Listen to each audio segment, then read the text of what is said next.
The security footage would later show Derek Thompson's body flying backward through the air like a rag doll, blood spraying from his nose in a perfect arc, but nobody at Lincoln High believed a girl in a wheelchair could generate that kind of force.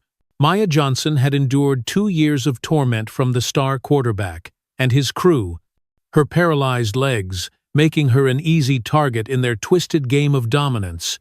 What they didn't know was that while they were partying and bullying their way through high school, Maya had been training with a former Navy SEAL who'd lost his own leg in combat today. In front of half the student body, she was about to teach them why you should never underestimate someone just because they roll instead of walk. Before we dive into Maya's incredible story, I just want to take a quick moment to say thank you for being here. Stories like Maya's about finding strength in the face of adversity and standing up to those who try to break us, these are the stories that need to be told. If this resonates with you, please hit that like button and share your thoughts in the comments below. I read every single one, and your experiences matter. And if you want to help me continue bringing these powerful stories to light, stories that inspire and empower those who need to hear them most, consider hitting the thanks button below this video. Every contribution, no matter how small, helps me dedicate more time to finding and sharing these transformative moments that remind us all of our inner strength. Now, let's get back to that September morning when everything changed.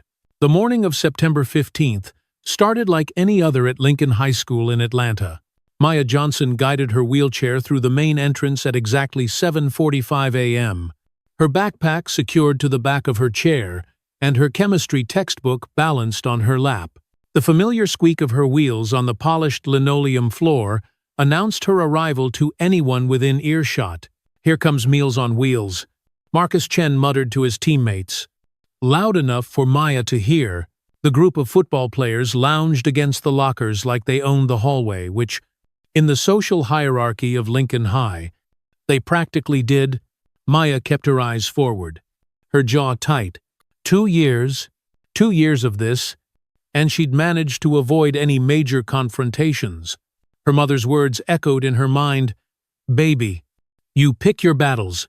Some fights ain't worth winning if they cost you your future." But Derek Thompson had other plans that morning. "Yo, Maya," his voice boomed across the hallway, causing several freshmen to scatter. At 6'3" and 220 pounds of muscle, Derek commanded attention wherever he went. His father owned 3 car dealerships in Atlanta, and Derek wore his privilege like armor. "Where you rolling to so fast? Physical therapy?" The laughter from his crew, Marcus Chen, Tyler Brooks, and a handful of other players echoed off the lockers. Maya's hands tightened on her wheels, but she kept moving. "I'm talking to you. Cripple." The word hung in the air like a slap. Students stopped mid-conversation, their eyes darting between Maya and Derek. Someone pulled out a phone, anticipating drama. Maya's best friend, Jasmine Williams, stepped out from behind her locker. At 5'2" and 160 pounds, Jasmine had endured her own share of bullying for her weight, but she never backed down when it came to defending Maya. "Leave her alone, Derek," Jasmine said, her voice shaking slightly, but determined. "Don't you have a ball to throw around or something?" Derek's eyes narrowed. "Was I talking to you, Fat Albert?" "Hey!" Maya finally spun her chair around, her dark eyes flashing with anger. "You want to come at me? Fine. But you leave her out of this." "Ooh, she speaks," Tyler laughed, high-fiving Marcus. "Careful, Derek. She might run over your toes." Derek sauntered forward, his Letterman jacket swaying with each step. He towered over Maya, using his height to intimidate. "What are you going to do about it? Wheels? Stand up for your friend?" The hallway fell silent. Even the teachers, pretending not to notice the confrontation, stopped in their tracks. Mr. Peterson, the biology teacher, stood at his classroom door, koffie-mug in hand, watching but not intervening. Like most of the faculty at Lincoln High, he'd learned it was easier to look the other way when Derek Thompson was involved. Derek reached out and grabbed the handle of Maya's wheelchair. "Let me help you get to class faster. Don't touch my chair," Maya warned, her voice low and dangerous. Or what? Derek smirked, giving the chair a sudden shove. Maya's textbook went flying, her carefully organized notes scattering across the floor like fallen leaves. Her backpack strap caught on the wheel, yanking it off the back of her chair. Students gasped as Maya had to grab her wheels to stop herself from rolling into the wall. "Oops," Derek said, his voice dripping with mock concern. "So clumsy of me. Here, let me help you pick those up." "Oh, wait. You can't bend down that far." "Can you?" Jasmine immediately dropped to her knees, scrambling to collect Maya's papers. Other students walked by, some recording on their phones, others averting their eyes. The few who looked sympathetic didn't dare intervene. "That's enough. Mr. Thompson." Everyone turned to see Principal Sharon Davis standing at the end of the hallway. At 50 years old, with silver-streaked hair pulled back in a severe bun, she commanded respect. At least the appearance of it. Derek immediately transformed, his sneer melting into an innocent smile. "Just trying to help Maya get to class. Principal Davis. Her stuff fell." "I see," Principal Davis said. "Hair, tone, neutral." She looked at Maya, who was still gripping her wheels.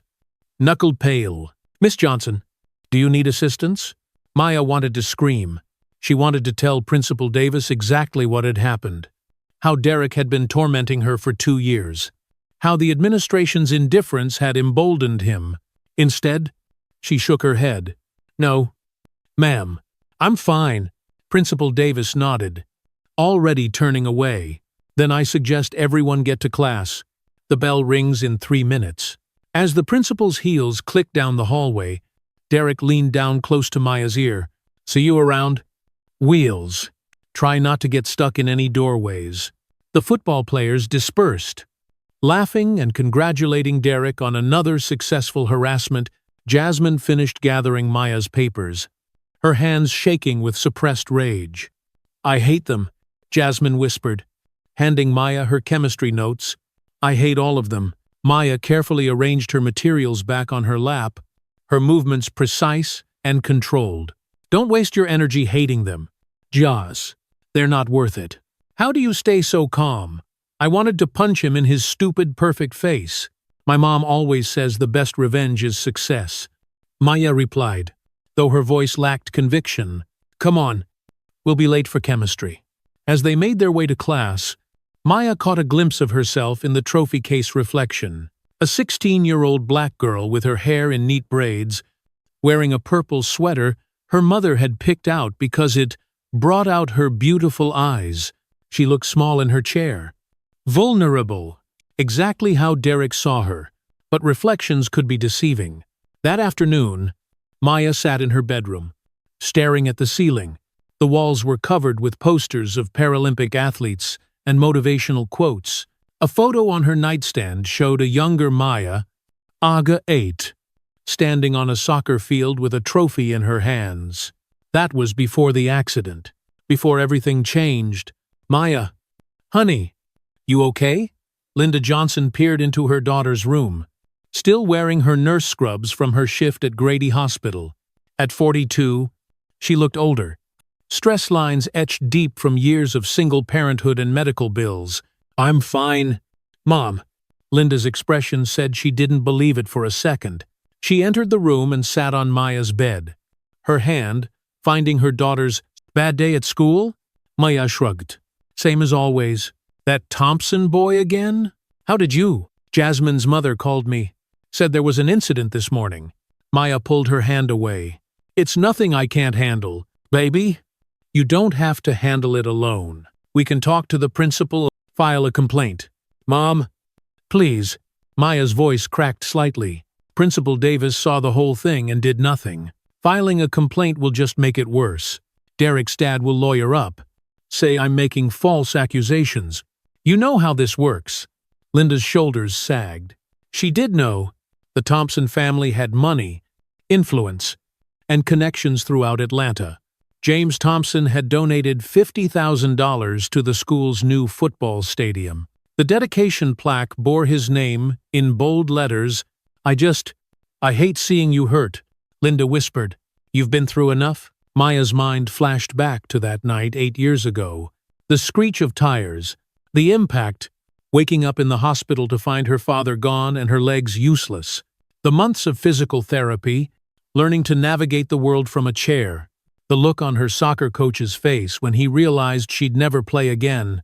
"I know, Mom, but I'm stronger than they think." Linda kissed her daughter's forehead. "You're the strongest person I know. Baby, just like your grandmother." She didn't take nonsense from anybody. After her mother left, Maya wheeled herself to her desk and opened her laptop. She scrolled through social media, finding exactly what she expected: videos of the morning's incident from multiple angles. The comments were a mix of laughing emojis and cruel jokes. "Look at Derek putting the cripple in her place. Oh, why does she even come to regular school? Derek Thompson is a legend." But scattered among the negativity were other voices. "This is messed up. Someone needs to stop him. I'm tired of watching Derek bully people. Maya doesn't deserve this." "Nobody does." Maya closed the laptop and looked at the business card tucked into her mirror frame. Carter's Combat Training, Adaptive Martial Arts. She'd picked it up at a disability resource fair 6 months ago but never called. Her mother would worry. The expense would strain their already tight budget, but as Maya replayed the morning's humiliation, feeling Derek's hands on her chair, hearing the laughter, seeing the indifference in everyone's eyes, something inside her shifted. She picked up her phone and dialed. "Carter's Combat Training. This is Raymond. Hi. My name is Maya Johnson. I picked up your card at the resource fair. I use a wheelchair. And I was wondering if you really teach martial arts to people like me?" There was a pause, then a warm chuckle. "People like you? You mean people who refuse to be victims?" "Yeah. I teach people exactly like you. When can you come in?" The next afternoon, Maya told her mother she was studying at the library with Jasmine. Instead, she took the bus to a converted warehouse on the outskirts of Atlanta.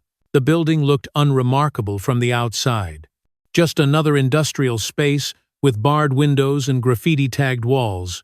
Inside was a different story.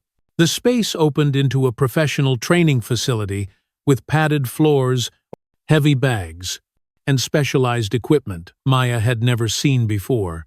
What caught her attention immediately was the man in the wheelchair executing perfect strikes on a training dummy. Coach Raymond Carter was not what Maya expected. At 45, he moved with the fluid grace of someone half his age. His left leg ended just below the knee, a prosthetic attached to his chair's footrest. His arms were corded with muscle, and his dark skin bore the scars of a lifetime of combat. "Maya Johnson," he said, spinning his chair to face her. "On time. I like that. You're—" Maya gestured at his chair, then caught herself. "I'm sorry. I didn't mean to assume the coach could walk?" Raymond laughed. A deep, genuine sound. "Don't apologize for being surprised. Most people are. Lost my leg to an IED in Afghanistan. Doctors said I'd never fight again. I proved them wrong." He rolled closer, studying Maya with intelligent eyes. "Tell me why you're here." Maya hesitated. "I want to learn self-defense."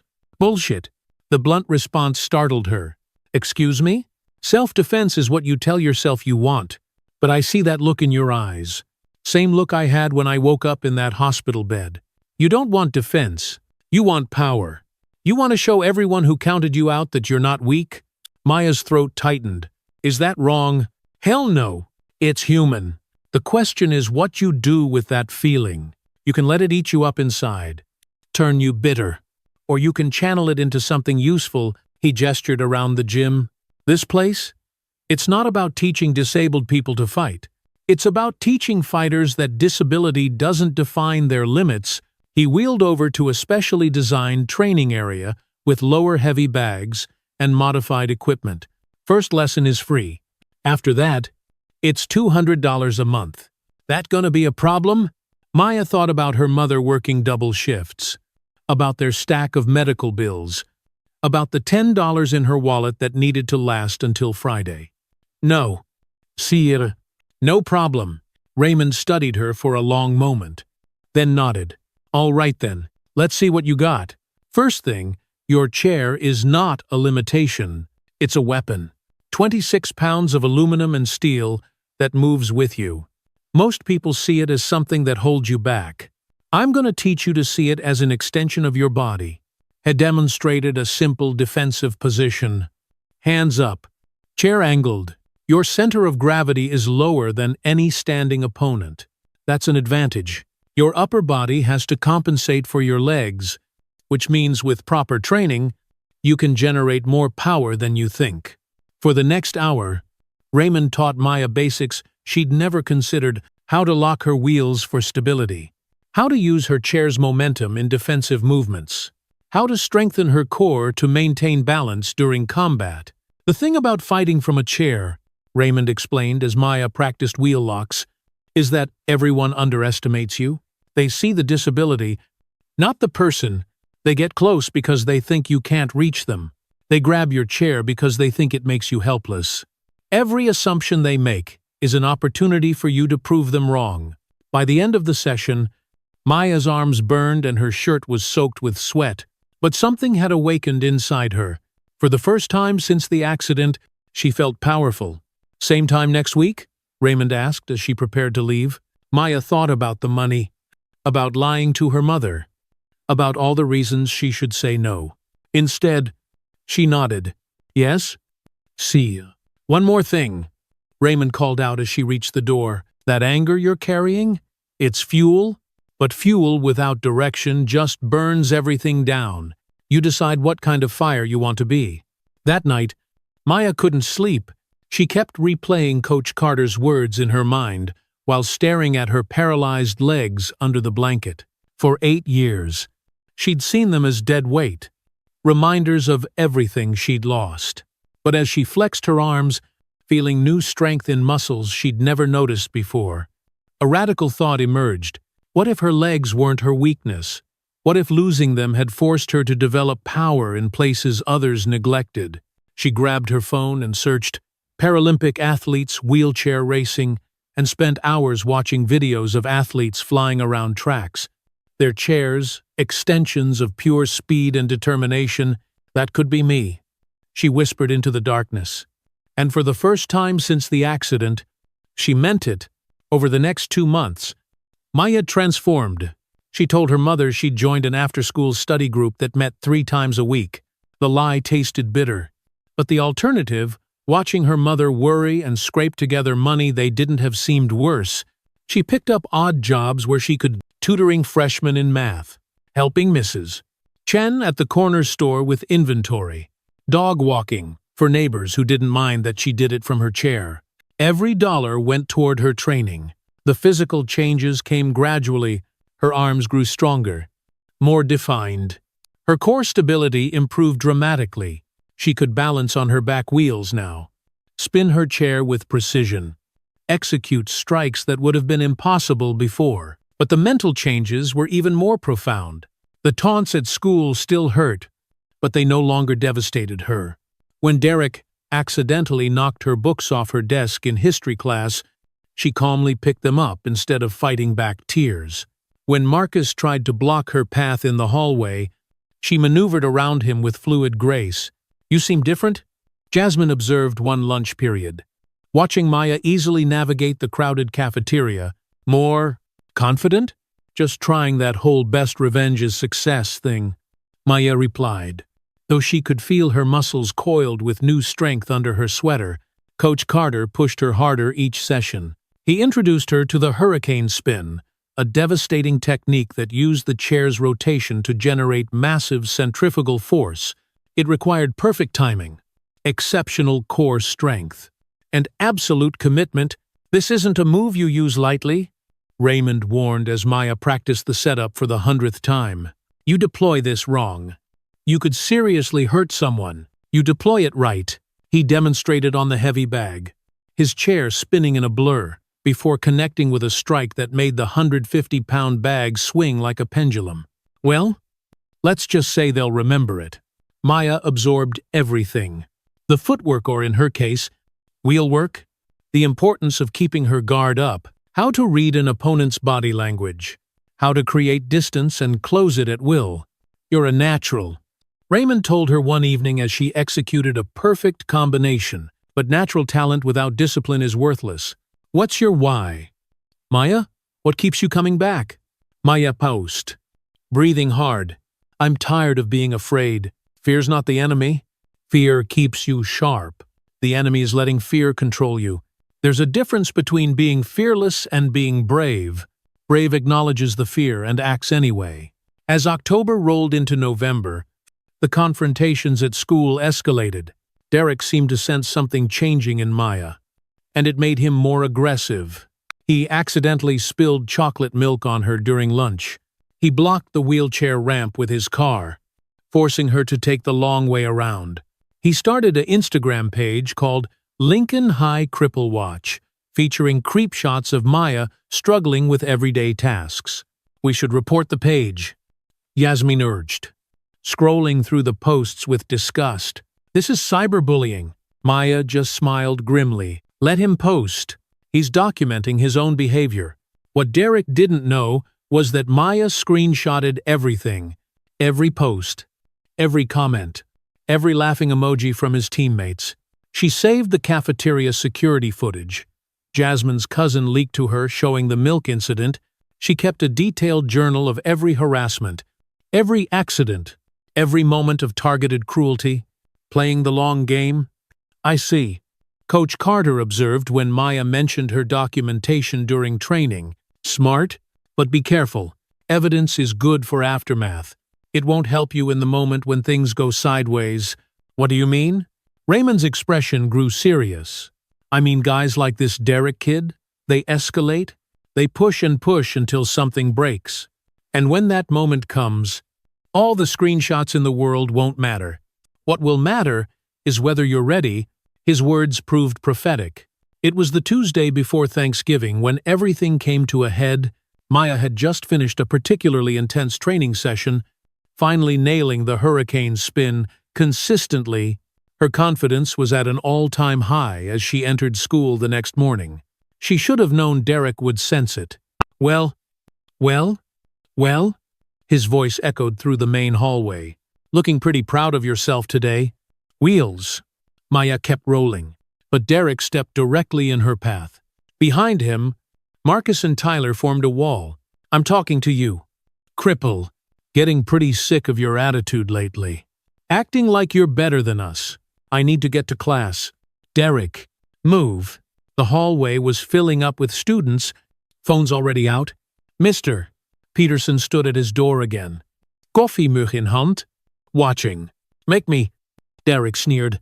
Oh wait. You can't. Because you're broken. He reached for her chair's handles. Time slowed.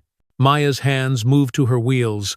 Finding the grip Coach Carter had drilled into her muscle memory, her core engaged, every muscle coiled like a spring.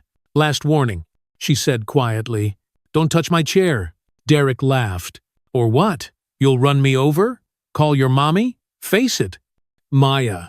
You're nothing. Just a crippled girl who… He grabbed her chair handles and pulled. The moment Derek's hands closed around her wheelchair handles, Maya's training took over. 8 weeks of muscle memory, countless hours of practice, and the voice of Coach Carter in her head. When the moment comes, don't think, react. Maya's hands slammed down on her wheel rims, locking them in place with practiced precision. Her core muscles, strengthened by hundreds of hours of training, engaged like steel cables. In one fluid motion, she twisted her entire upper body to the left, using the locked wheels as a pivot point. What the… Derek started to say. But Maya was already moving.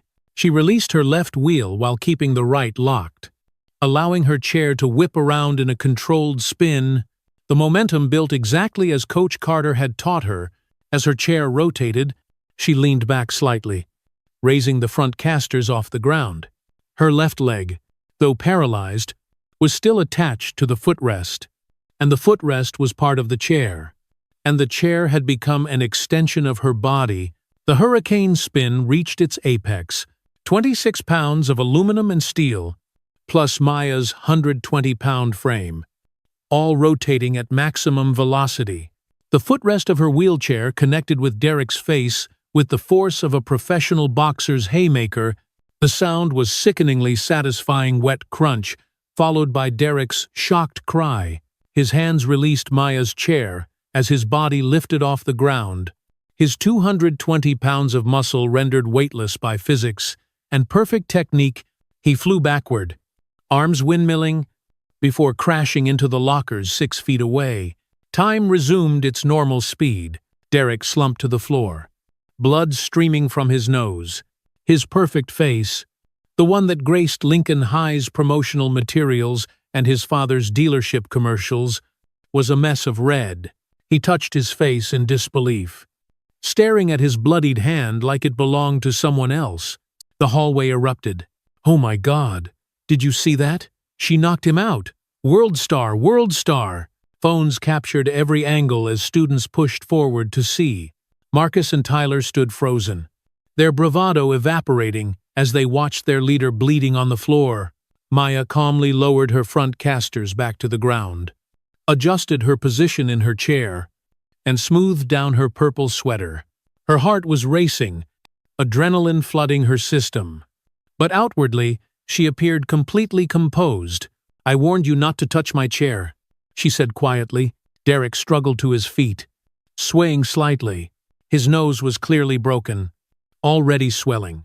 Blood dripped onto his Letterman jacket, staining the white leather sleeves. "You? You hit me!" "No." Maya corrected, her voice steady. "You assaulted me, and I defended myself. Important distinction." "You're dead!" Derek lunged forward. But Tyler and Marcus grabbed his arms, holding him back.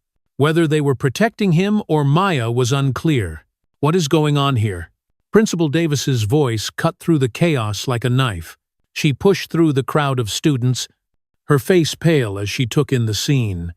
Derek Thompson, star quarterback and son of the school's biggest donor, bloodied and being restrained. Maya Johnson, the disabled girl who'd never caused trouble, sitting calmly in her wheelchair. "She attacked me!" Derek shouted, spraying blood with each word. "This crazy bitch attacked me!" Language. "Mr. Thompson," Principal Davis snapped, though her eyes were already calculating the fallout. She turned to Maya. "Miss Johnson, what happened?" Maya met her gaze steadily. "Derek grabbed my wheelchair against my explicit warning not to touch it. I defended myself using adaptive martial arts techniques I've been learning. I have 63 students who witnessed the entire event, and I'm sure many of them recorded it." "She broke my nose!" Derek wailed. "And you've been breaking my spirit for 2 years?" Maya replied. "The difference is, noses heal." The crowd oohed at the comeback. Principal Davis looked like she wanted to disappear. "Mr." Peterson still stood in his doorway, coffee mug frozen halfway to his lips. "Everyone to class. Now," Principal Davis barked. "Except you two. Nurse's office. Then my office. Move." As the crowd dispersed, Jasmine pushed through to Maya's side. "That was amazing," she whispered fiercely. "You're my hero. Just tired of being pushed around," Maya said, though a small smile tugged at her lips. In the nurse's office, Derek refused to sit anywhere near Maya. Nurse Patricia, a kind woman in her 60s, examined his nose with professional detachment. "Definitely broken," she confirmed. "You'll need to go to the hospital for x-rays and probably have it reset." "I'm pressing charges," Derek announced, pointing at Maya with a tissue pressed to his nose. "Assault and battery. My dad's going to sue you for everything you have." Maya pulled out her phone. "Great. Should I send him the Instagram page you created called Lincoln High Cripple Watch? Or maybe the compilation video I made of the 37 separate incidents of harassment you've subjected me to this semester alone? I'm sure the district attorney would find it fascinating context." Derek's face, already pale from blood loss, went white. "You? What? Oh, did you think I was just taking it?" Maya scrolled through her phone. "October 3rd. You accidentally spilled chocolate milk on me. October 10th. You blocked the wheelchair ramp with your car for 45 minutes. October 17th. You posted a video of me struggling to reach a high shelf with the caption, "Watching the cripple try to be normal. Should I continue?" Those were jokes. November 2nd. You told the entire cafeteria that the school should install a handicapped entrance at the back, so normal people don't have to see the wheelchairs. November 8th. You grabbed my chair and pushed me into the boys' bathroom. November 15th. Okay. I get it. Derek's bravado crumbled. You can't prove any of that. Maya smiled. Security cameras. Witness statements. And your own social media posts say otherwise. But hey, call your daddy. I'm sure he'll be thrilled to learn his son's been committing hate crimes based on disability. That'll look great in the college applications. Principal Davis entered the nurse's office. Herr Expression Grimm. Mr. Thompson, your father is on his way to take you to the hospital. Miss Johnson, your mother has been called as well. I want her expelled, Derek demanded. That's not your decision. Mr. Thompson, now, both of you will remain here until your parents arrive. No talking. 20 minutes later, James Thompson burst through the door like a hurricane in an expensive suit. At 52, he was an older, more polished version of his son's same height, same athletic build, same attitude of entitlement. What the hell happened to my boy? He demanded. Seeing Derek's swollen face, Dad. As a no, Derek grabbed my wheelchair and assaulted me. Maya interrupted calmly. I defended myself. Your son has been terrorizing me for 2 years, and I have extensive documentation of his harassment. James Thompson turned his fury on Principal Davis. This is unacceptable. I donate $50,000 a year to this school. And this is how my son is treated? Mr. Thompson, please. That girl assaulted my son. I want her expelled and arrested immediately. Actually, a new voice said from the doorway. I think we need to discuss your son's pattern of harassment and assault against my client. Everyone turned to see a tall black woman in a sharp business suit.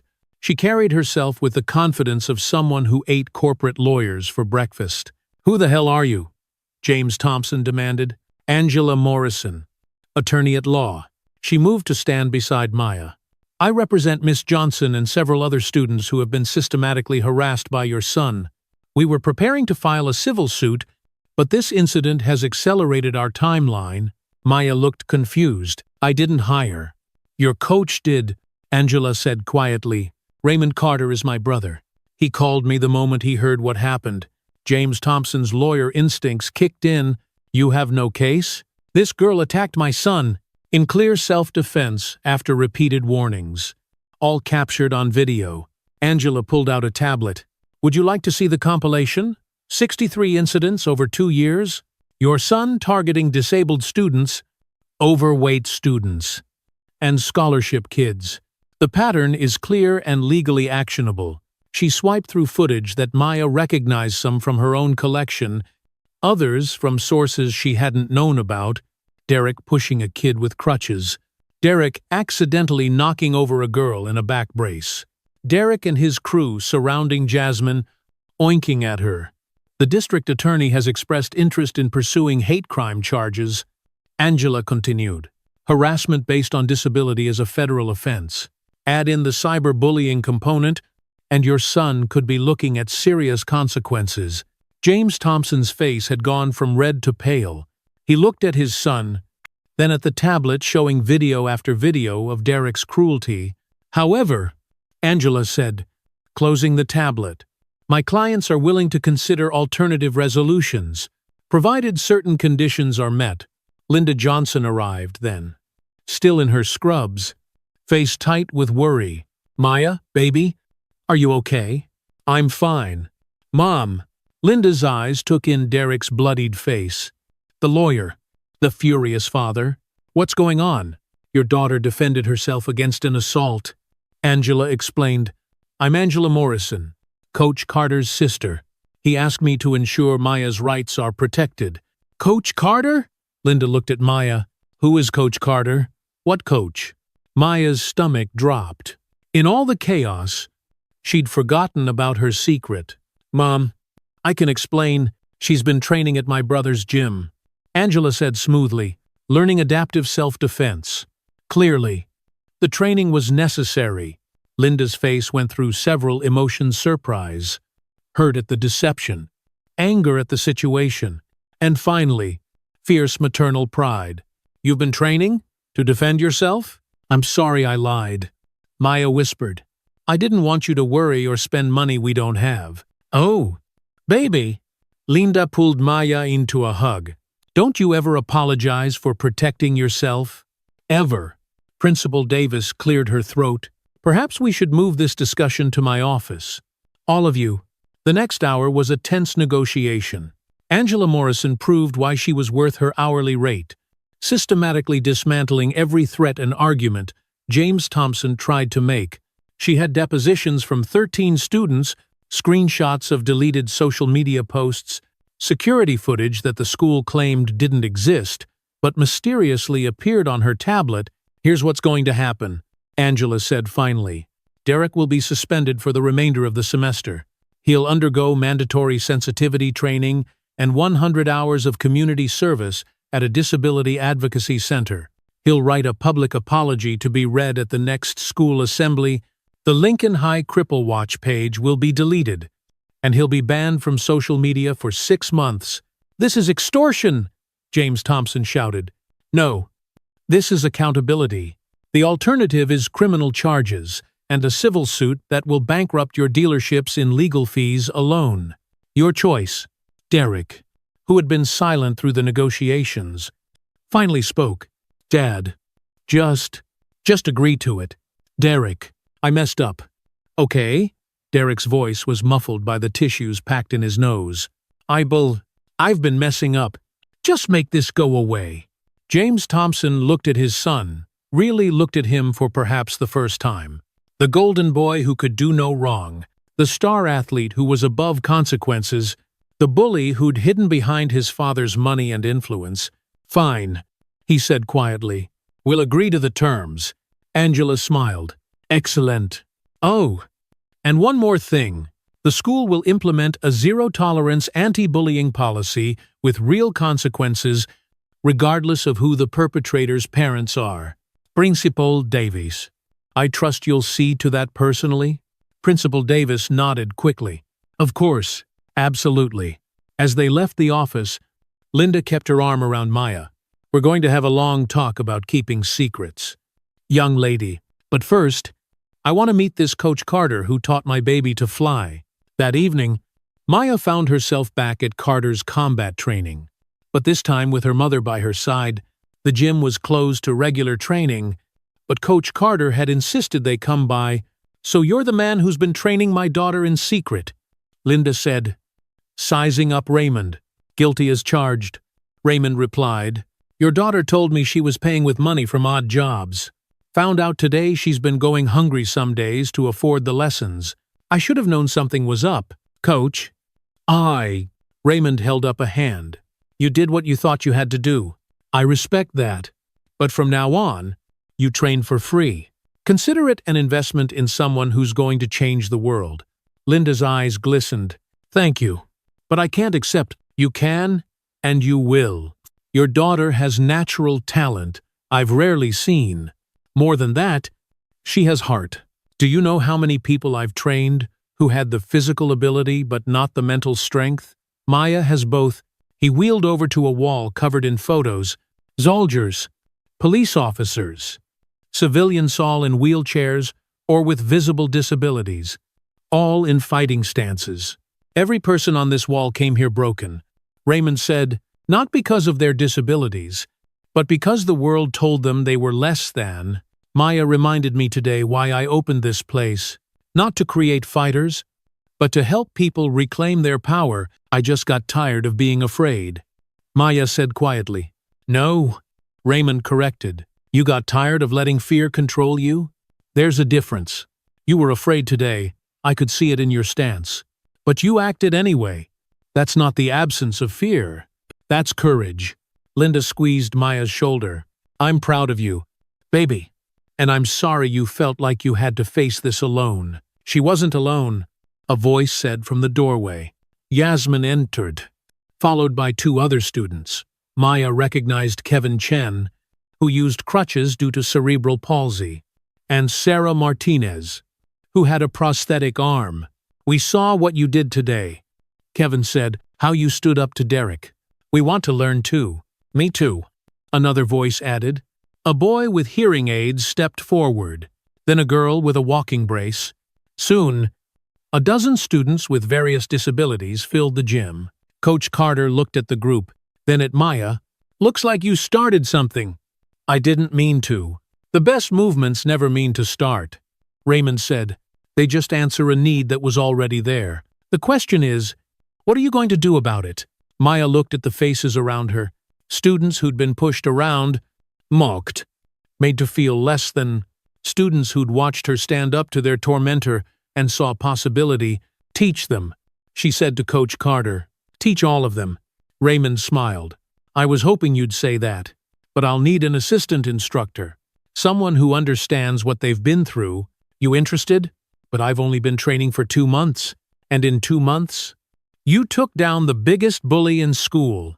Sometimes the best teacher isn't the most experienced. It's the one who remembers what it feels like to be powerless.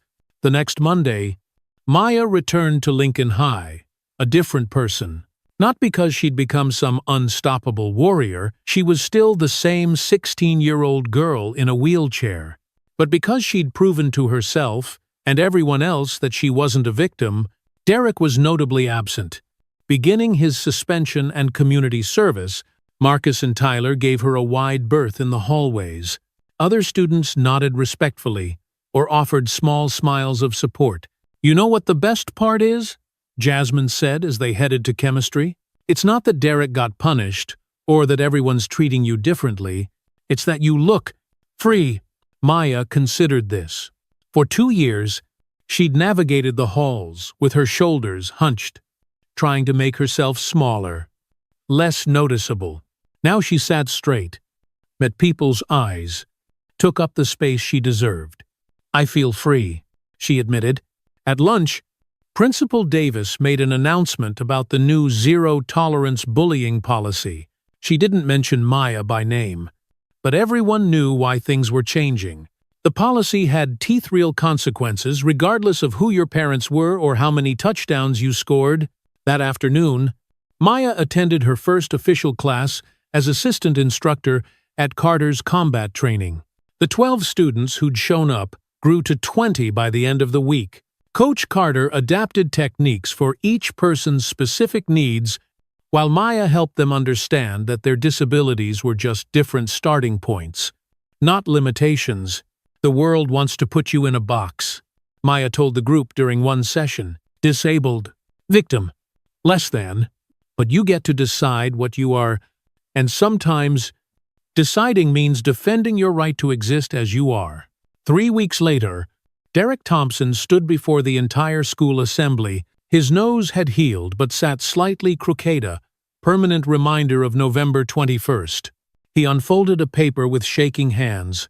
"I want to apologize to Maya Johnson and everyone else I've hurt with my actions," he read, his voice monotone but audible. "I used my position and privilege to make others feel small because I thought it made me bigger. I was wrong. Strength isn't about pushing others down. It's about," he paused, swallowing hard, "it's about lifting others up. I'm sorry." The assembly was silent. Maya sat in the front row. Her Expression neutral. When Derek finished and started to walk off stage, she raised her voice. "Derek." He stopped, turning slowly. "Apology accepted," Maya said clearly. "Now show us you mean it." Derek nodded once and left the stage. Whether he would truly change remained to be seen. But Maya had given him something many wouldn't have a chance at redemption. After the assembly, Maya found herself surrounded by students wanting to join the self-defense classes. Coach Carter had to open additional sessions to accommodate demand. What started as one girl learning to defend herself had become a movement. "You know what you've created here?" Angela Morrison asked. Visiting the gym one evening to see 30 students of all abilities training together, "A revolution. I just wanted to not be afraid," Maya said. "The best revolutions start that way. One person deciding they've had enough, One person showing others it's possible to fight back. You didn't just defend yourself that day. Maya, you defended everyone who's ever been made to feel powerless. As Maya watched Kevin practice strikes from his crutches, Sarah perfecting her prosthetic arm blocks, and Jasmine learning to use her size as an advantage rather than a liability, she understood what Angela meant. 6 months later, Lincoln High was a different place. The culture of bullying that had festered under the surface was exposed and addressed. Students with disabilities were no longer easy targets, but empowered individuals. The adaptive self-defense program had expanded to 3 other schools in the district. Derek Thompson completed his community service and returned to school a changed person. He kept his distance from Maya, but was seen helping a freshman in a wheelchair navigate the crowded halls. Small steps, but steps nonetheless. Maya received a scholarship to attend a summer camp for Paralympic hopefuls. Turns out, the upper body strength and coordination she'd developed made her a natural for wheelchair racing. Coach Carter just smiled when she told him, as if he'd known all along where her journey would lead. If Maya's transformation from victim to victor has touched your heart like it has mine, please take a moment to like this video and share it with someone who needs to hear that they are stronger than their circumstances. Your comments about your own experiences with overcoming adversity create a community of support that extends far beyond this story. And if you believe in the power of these narratives to change lives, consider clicking the thanks button below. Your support directly helps me discover and share more stories of incredible individuals like Maya, who refuse to let the world define their limits.